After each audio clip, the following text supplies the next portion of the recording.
Hello viewers, welcome back to my channel. সবাই কেমন আছেন? আশা করছি সবাই খুব ভালো আছেন। আমি আজকে আপনাদেরকে খুব সহজ পদ্ধতিতে ডিম তরকারি তৈরি করে দেখাবো। তাহলে চলুন ভিডিওটি শুরু করি। চুলায় আমি একটি কড়াই বসিয়ে দিচ্ছি আর কড়াইয়ে সামান্য পরিমাণে সাদা তেল দিয়ে দিচ্ছি।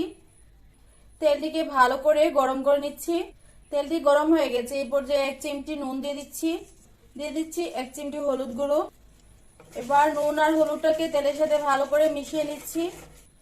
এবার আমি ডিমগুলোকে ভালো করে ভেজে নিব। ডিমগুলো ভেজে নেওয়ার আগে আমি এখানে চাকু দিয়ে কেটে নিয়েছি সিদ্ধ করে রাখা ডিম। অবশ্যই চাকু দিয়ে এভাবে ডিমগুলোকে একটু কেটে দিবেন, নয়তো ডিমটা তরকারিতে খেতে ভালো লাগবে না। ডিমটা এভাবে কেটে দিলে তরকারিতে যখন ডিমটা খাওয়া হয় অনেক ভালো লাগে, ডিমের ভিতরে সব মশলা যায়। এবার সবগুলো ডিমকে আমি ভালো করে ভেজে নিচ্ছি। ডিমগুলা দেওয়ার আগে হলুদ আর লবণ দিয়ে দেওয়ার কারণে কিন্তু ডিমগুলা ভাজার সময় খুব বেশি একটা ছিটে আসছে না। ডিমগুলো ভাজা হয়ে গেছে, এই পর্যায়ে আমি ডিমগুলাকে উঠিয়ে নিচ্ছি। এর চেয়ে বেশি ভাজলে ডিমগুলা খেতে ভালো লাগবে না। সবগুলা ডিম আমি উঠিয়ে নিয়েছি।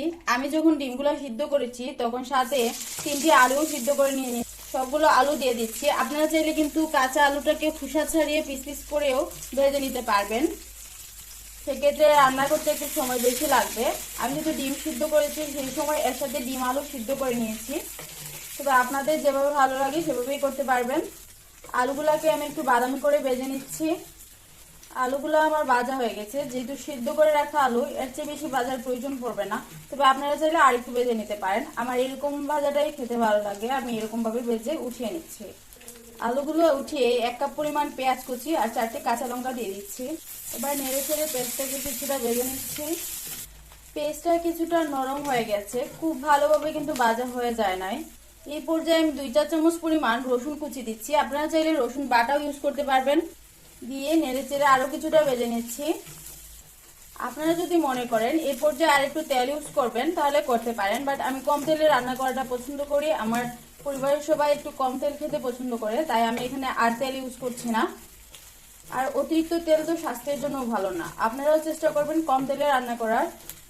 পেঁয়াজ আর রসুনটা আরো কিছুটা ভাজা হয়ে গেছে, যে পর্যায়ে এমন করে ভাজা হয়ে যাবে, খুব বেশি ভাজতে হবে না, কারণ তরকারির সাথে পেঁয়াজ রসুনটা আরো ভালো করে সিদ্ধ হয়ে যাবে। এই পর্যায়ে আমি সামান্য পরিমাণে জল দিয়ে দিচ্ছি মশলা কষানোর জন্য। দিয়ে দিচ্ছি পরিমাণ মতো নুন, আপনারা বাড়িয়ে কমিয়ে দিতে পারেন আপনাদের স্বাদ অনুযায়ী। দিয়ে দিচ্ছি 1 চা চামচ হলুদ গুঁড়ো, 1 চা চামচ লঙ্কার গুঁড়ো, 1 চা চামচ জিরার গুঁড়ো। আমি এখানে টালা জিরার গুঁড়ো ইউজ করেছি, আপনারা চাইলে নর্মাল জিরার গুঁড়োটাও ইউজ করতে পারবেন। দিয়ে দিচ্ছি 2 চা চামচ পরিমাণ ধনিয়া গুঁড়ো, 1 চা চামচ পরিমাণ আদা বাটা। দিয়ে সবকিছু ভালোভাবে মিক্স করে নিচ্ছি। সবগুলো মশলা খুব ভালোভাবে কষিয়ে নিচ্ছি। মশলাটা কষানো হয়ে গেছে, উপর থেকে তেল বেশি উঠেছে। এই পর্যায়ে আমি দিয়ে দিচ্ছি সিদ্ধ করে রাখা আলু আর ডিমগুলো, যেগুলো আমি ভেজে রেখেছিলাম। ডিম আর আলুর সাথে মশলাগুলোকে খুব ভালোভাবে মিশিয়ে নিচ্ছি। ডিম আর আলুর সাথে মশলা মিশানো হয়ে গেছে। এই পর্যায়ে পরিমাণ মতো আমি ঝোলের জন্য জল দিয়ে দিচ্ছি। আপনারা কিন্তু জলটা আপনাদের ইচ্ছা অনুযায়ী দিবেন, যতটুকু ঝোল রাখবেন মনে করবেন ততটুকুই জল দিবেন। তবে এর থেকে বেশি ঝোল দিলে কিন্তু ডিম তরকারিটি খেতে ভালো লাগবে না। এবার একটি ঢাকনা দিয়ে কভার করে আমি 2 মিনিট ভালো করে জাল করে নিচ্ছি। 2 মিনিট ডিম তরকারিটি জাল হওয়ার পর ঢাকনাটিকে উঠিয়ে নিচ্ছি। ডিম তরকারিটি জাল হয়ে গেছে, আর আমার আলুগুলো যেহেতু সিদ্ধ করা, অনেক সময় পর্যন্ত জাল করতে হবে না। তবে আপনাদের যদি কাঁচা আলু আপনারা ভেজে দেন সেক্ষেত্রে আরো কিছুক্ষণ জাল করে নেবেন। ভিডিও দেখতে দেখতে লাইক কমেন্ট করতে ভুলে গেছেন না তো? তাহলে এখনই কমেন্ট করে জানান আপনার মতামত। এবার দিয়ে দিচ্ছি 1 চা চামচ পরিমাণ গরম মশলা। আপনারা চাইলে গরম মশলা যদি না দিয়ে একদিন ধনিয়া পাতা কুচি দিয়েও খেতে পারেন, আরেকদিন গরম মশলা দিয়ে, তবে দুইটি একসাথে দিবেন না।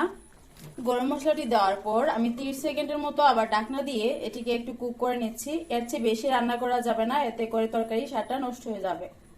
আপনারা এর মাঝে আমার চ্যানেলটিকে সাবস্ক্রাইব করে অল নোটিফিকেশন অন করে রাখেন, তাহলে আমার পরবর্তী ভিডিও আপনার কাছে খুব সহজেই পৌঁছে যাবে।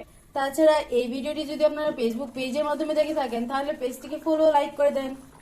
আমার ডিম তরকারিটি হয়ে গেছে, এই পর্যায়ে আমি নামিয়ে পরিবেশন করে নিচ্ছি। ধন্যবাদ ভিউয়ার্স আমার সম্পূর্ণ ভিডিওটি দেখার জন্য। আমার সম্পূর্ণ ভিডিওটি যদি আপনাদের কোথাও একটু ভালো লেগে থাকে তাহলে আমার চ্যানেলের পাশেই থাকবেন।